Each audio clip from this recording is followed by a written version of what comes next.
이스라엘아, 잠잠하여 들으라. 오늘 내가 네 하나님 여호와의 백성이 되었으니 그런즉 네 하나님 여호와의 말씀을 청정하여 내가 오늘 네게 명령하는 그 명령과 규례를 행할지니라. 새벽을 깨우는 거룩한 기도자 여러분, 생명과 복된 말씀 앞에 서서 하나님의 백성으로 살아가는 영광과 당당함이 은혜 안에 새롭기를 소망합니다.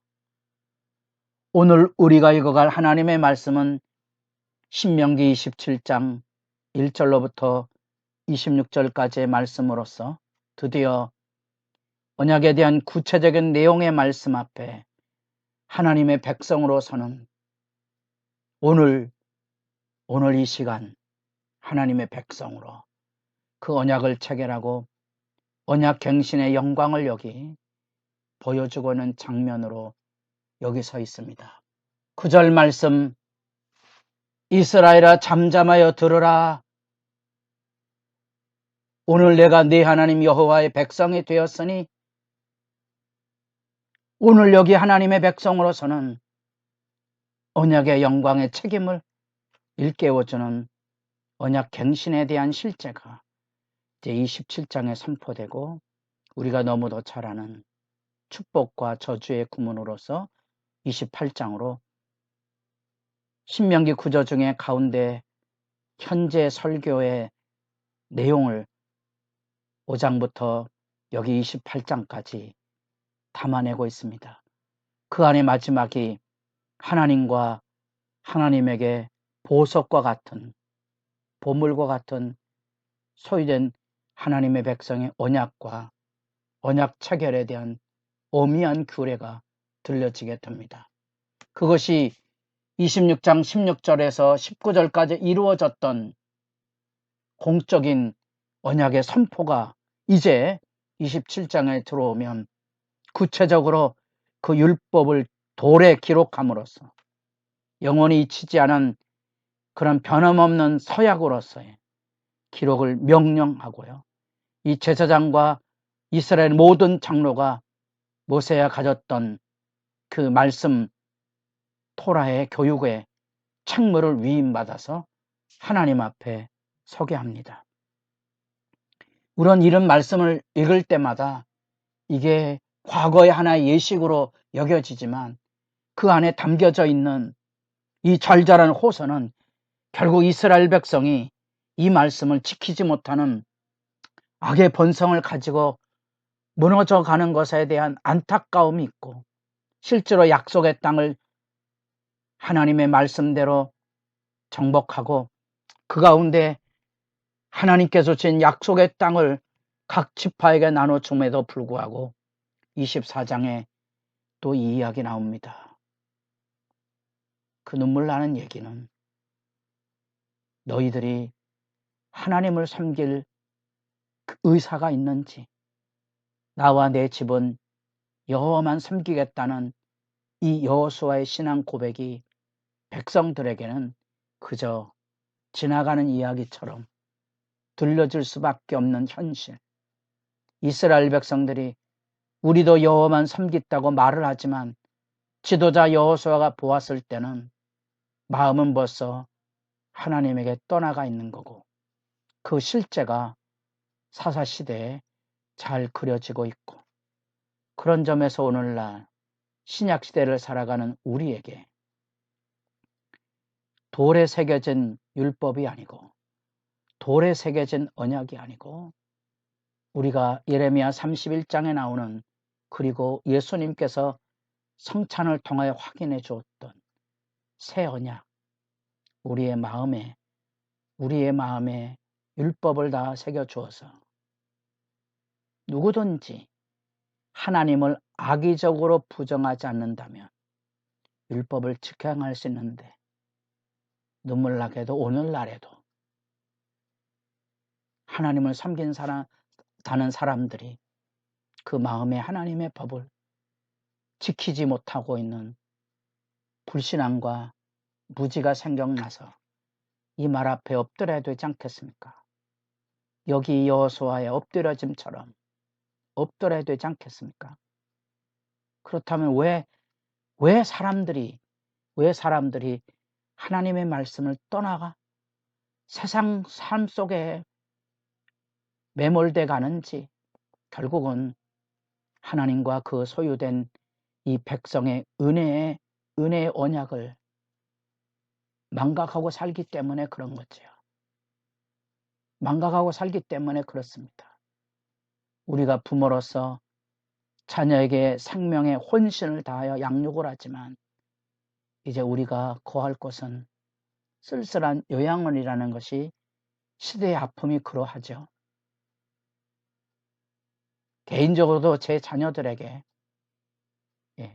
이미 이런 부분에 대하여 언급을 다 해주었습니다. 연명치료는 하지 말고 정상적으로 생활할 수 없거든 요양원으로 보내라. 제 개인적으로는 이런 이야기를 자녀에게 하지만 이게 현실의 아픈 얘기들입니다. 우리가 이루어가지 못하는 불신앙과 은혜 망각의 시대 현실을 돌에 새긴다고 되겠습니까? 마음을 속이는데 성령을 모독하지도 말고 성령을 회방하지도 말아야 됩니다. 지나가는 얘기를 하고 있는 게 아닙니다. 여러분의 이 새벽에 깨어서 왜 기도하고 계십니까? 우리 마음을 하나님이 주신 마음으로 바르게 기경 갈고 닦는 거죠. 말씀 앞으로 기경하는 겁니다. 그래서 하나님 앞에 요단 건너 약속의 땅에 들어가거든. 여기 세겜에 그리심산 에발산이 있는데 여기 지금 에발산이 언급이 되고 있습니다. 그곳에 하나님의 계명을 가지고 여호수아 8장에 가보면 이 실천이 어떻게 여호수아를 통하여 이루어지는지를 찾아볼 수 있을 것입니다. 율법을 하나님에게 받은 그 법을 이제 돌에 새겨서 이스라엘 백성들에게 모세에 이어 레위 자손 제사장들과 이스라엘 모든 장로들이 우리가 어제 살펴본 대로 입에서 입으로 신앙 고백과 신앙 교육을 통하여 확인해야 하고, 그 안에 놀랍지만 아마 저주 십계명 같은 말은 처음 들어보는 분들이 계실 만큼 우리 시대에는 잊혀져 버린 거죠. 이게 지금 하나님 앞에 세겜 땅에 올라가 하나님 앞에 들어야 될 신앙의 규례인데, 세겜 땅 중앙에 위쪽으로 그리심산, 아래쪽으로 에발산이 있습니다. 아마 동쪽에서 바라보면 왼쪽, 남쪽, 북쪽 그리심 에발산이 있습니다. 그래서 한편에는 수목이 우전 축복의 산이고 한쪽에는 민둥산의 모습을 상징적으로 그려서 그곳에서 하나님의 말씀을 축복과 저주를 선포하는데, 그 중에 여기 13절 루벤과 갓과 아셀과 스불론과 단과 납달리는 저주하기 위하여 에발산에 서고, 이 여섯 지파 나누거든요. 레위 사람은 큰 소리로 이스라엘 모든 사람에게 이르기를, 드디어 15절 저주의 십계명이 선포되며 장색의 손으로 조각하였거나 부어 만든 우상은 여호와께 가증하니 그것을 만들어 은밀히 세우는 자는 저주를 받으라 할 것이요 모든 백성을 응답하여 아멘 할지니라. 굉장히 두려운 얘기죠. 26절 마지막입니다. 이 율법의 말씀은 실행하지 아니하는 자는 저주를 받을 것이라 할 것이요 모든 백성은 아멘 할지니라. 이 구절까지 함께 서면 12계명이 되고 있는 거죠. 여러분 들어보셨습니까? 하나님 앞에 이런 경건한 두려움으로 들어야 될 주의 말씀에 여러분들은 귀 기울이고 계십니까? 그 내용은 사회적인 범죄를 언급합니다. 사회적인 범죄의 첫 언급이 부모를 업신여기는 것하고 우리 25절에 나타난 뇌물수수, 이런 구조로 형성이 되어 있습니다. 그 중심에 성적인 타락 현상을 20절부터 23절까지 아버지 아내와 짐승과 이복 자매와 장모와 동침하는 자는 저를 받을지니라. 우리에게 끔찍하고 수치스러운 내용이지만 결국은 이것은 오늘날 삶의 현장 안에서 자행되는 범죄 사건이고, 이 범죄 사건은 땅을 더럽게 함으로, 가정이 무너질 뿐만 아니라 땅을 더럽게 함으로 이 땅에 하나님의 심판이 초래될 그런 경각의 말씀이 들려지고 있는 거지요.